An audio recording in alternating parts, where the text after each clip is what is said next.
Cumprimentamos a todos com a paz de nosso Senhor e Salvador Jesus Cristo. Estamos iniciando mais um programa EBD na TV. Nós estamos aí neste trimestre estudando a revista da CPAD, que neste trimestre está sendo comentado aí pelo nosso pastor José Gonçalves, e temos aí como consultor doutrinário e teológico o pastor Antônio Gilberto. Nós estamos estudando aí sobre Davi, as vitórias e as derrotas de um homem de Deus. Hoje nós estaremos estudando a lição de número 6, que traz para nós como título Davi unifica o reino de Israel. Temos aí como texto áureo, segundo livro de Samuel, capítulo 3, versículos 9 e 10. Vamos ver. Assim faça Deus a Abiné e outro tanto que, como o Senhor jurou a Davi, assim lhe hei de fazer, transferindo o reino da casa de Saul e levantando o trono de Davi sobre Israel e sobre Judá, desde Dan até Berseba. Glória a Deus. Então nós iniciamos aí essa nossa lição, a sexta lição, falando sobre a união do reino de Israel. Então sempre a palavra união aí, ou unidade, né? É a qualidade daquilo que não pode ser dividido. Então alguma coisa que deve ser unida e nunca mais separada. Aqui a união do reino de Israel, ela deveria permanecer perpetuamente, deveria ser eterna, era um propósito de Deus. E dessa nação de Israel, então viria o Salvador prometido, o Messias, Jesus Cristo. Mas nós sabemos que quando Deus tem o propósito de unir, o inimigo, Satanás, sempre tem o propósito de dividir. E os homens, como não obedecem a Deus, não andam realmente retos no caminho de Deus, acabam sendo instrumentos do inimigo para trazer a desunião, a separação, a divisão.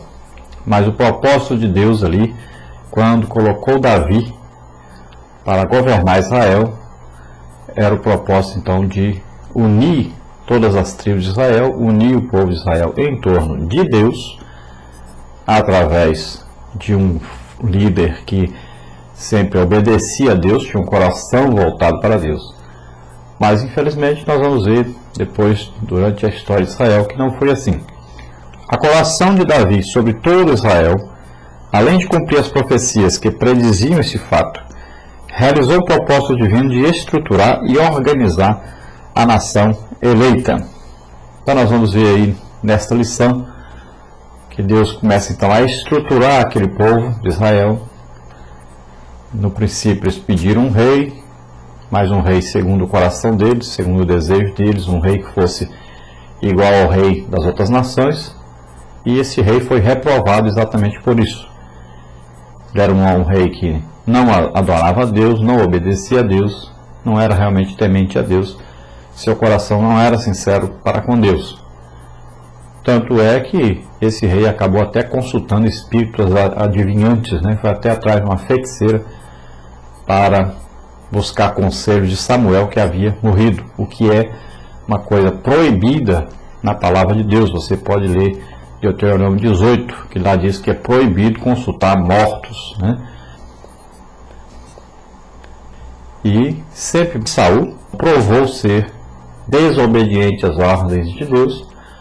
Ele assumiu um posto que não era dele e acabou por se matar.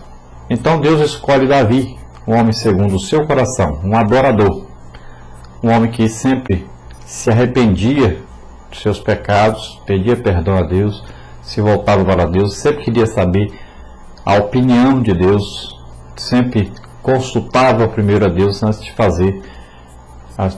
de tomar suas decisões principais na sua vida e na vida do povo de Israel. Então o propósito de Deus era que esse povo permanecesse unido. Então nós vamos estudar mais sobre isso nessa lição. Vamos ver a nossa leitura bíblica em classe. Está em 1º livro de Samuel, capítulo 16, versículos 1, 12 e 13. E depois nós vamos ler um versículo aí no capítulo 5 do 2º livro de Samuel. Vamos ver. Então disse o Senhor a Samuel: até quando terás dó de Saul, havendo eu rejeitado para que não reine sobre Israel? Enche o teu vaso de azeite e vem. Enviar-te-ei a Jessé, o belemita, porque dentre os seus filhos me tenho provido de um rei. Então mandou em busca dele e o trouxe, e era ruivo e formoso de semblante e de boa presença. E disse o Senhor: levanta-te e unge-o, porque este mesmo. Então Samuel tomou o vaso de azeite e ungiu no meio de seus irmãos, e desde aquele dia em diante o Espírito do Senhor se apoderou de Davi. Então Samuel se levantou e se tornou a Ramá. E também, antes, sendo Saul ainda rei sobre nós, eras tu que saías e entravas com Israel. E também o Senhor te disse: tu apacentarás o meu povo de Israel, e tu serás chefe sobre Israel. Glória a Deus. Então vamos ver aí que a nossa leitura fala do chamado de Davi, da escolha soberana de Deus para que Davi governasse. Samuel, o profeta, que governava a nação de Israel sempre consultando a Deus, que é o legítimo governo que Deus quer para o homem, um governo teocrático, onde Deus é que comanda, mesmo que ele use profetas, desde que ele use homens aqui na terra para isso, mas o governo sempre de Deus, a orientação sempre de Deus. Mas o povo pediu um rei. O primeiro rei era segundo o desejo do povo, esse rei não deu certo, então Deus escolhe agora um rei segundo o seu próprio coração. Deus é quem escolhe agora, antes era o povo. O primeiro rei escolhido pelo povo não deu certo, agora Deus escolhe um rei segundo o seu desejo. Ele escolhe na terra de Israel, ali entre o povo de Israel, o melhor, aquele que poderia assumir a posição de rei, aquele que o consultaria para exercer sua função de rei. Então, Davi é escolhido. O profeta Samuel vai até Belém e ele vai à casa de Jessé. Jessé tinha 8 filhos. Um filho estava no campo cuidando de ovelhas, era tocador de harpa, e os outros filhos estavam ali. Samuel então chega, vai escolher um dos filhos de Jessé. Eles nem chamam Davi, porque acham: se vai chamar um dos nossos aqui, o único que não tem jeito de ser mesmo é Davi. Ele é apenas um pastor de ovelhas, vive lá pelo campo, gosta de ficar por lá. Talvez era considerado até como assim, um louco, porque louvava a Deus, adorava a Deus, né? Falava muito de Deus. Seria como aquele crente que é realmente fiel a Deus, né? Que sempre está louvando a Deus, sempre está adorando a Deus, e na sociedade ele é o menos reconhecido. Então Davi, ele, para o seu pai e para os seus irmãos, ele seria o último, ele nunca seria escolhido. Então apresentam-se apenas os 7 irmãos de Davi, e Davi, sendo mais novo, ficou lá no campo cuidando das ovelhas. Samuel espera que seja um daqueles e começa a olhar para a aparência, e Deus diz que não olha a aparência, mas Deus vê o coração do homem. E ele vai passando de um por um dos filhos de Jessé até que chegar no 7º, e Deus nunca confirmou nenhum deles. Então ele pergunta: tem mais alguém? E ele diz, então Jessé diz: tem mais um, mas está no campo. Ele falou: então vai chamá-lo. Buscaram então Davi, e quando Davi chega, Deus diz: é este, unge-o então rei sobre Israel.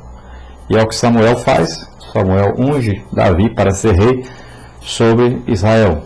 E ele faz isso no meio ali dos irmãos de Davi. Aquele que não era, de repente, é o que o Senhor escolhe, né?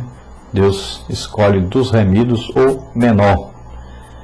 E por mais que buscassem a aparência e olhassem para todos, Deus é quem via Davi. Ninguém via Davi como Deus via. Deus achou Davi lá no campo, jovenzinho ainda, adorador, e um homem segundo o coração de Deus. E Deus é quem escolhe, então Deus manda chamar, e Deus manda ungir, e Deus então agora vai capacitar, vai treinar, vai ensinar a Davi para que ele possa governar. Ele vai passar por vários problemas, por grandes dificuldades, até que ele possa reinar. Você veja nesse quadro os passos de Davi rumo à vitória. Primeiro passo, então, a instrução divina. Lutava suas batalhas da forma que era instruído por Deus. Segundo passo, a direção de Deus em cada circunstância. Perguntava a Deus se deveria ou não lutar. Terceiro passo, obediência irrestrita. Obedecia cuidadosamente às instruções divinas. Quarto passo, exaltação do Pai. Transferia sempre a glória para o Senhor. Então veja, por isso que Davi se tornou o grande líder de Israel.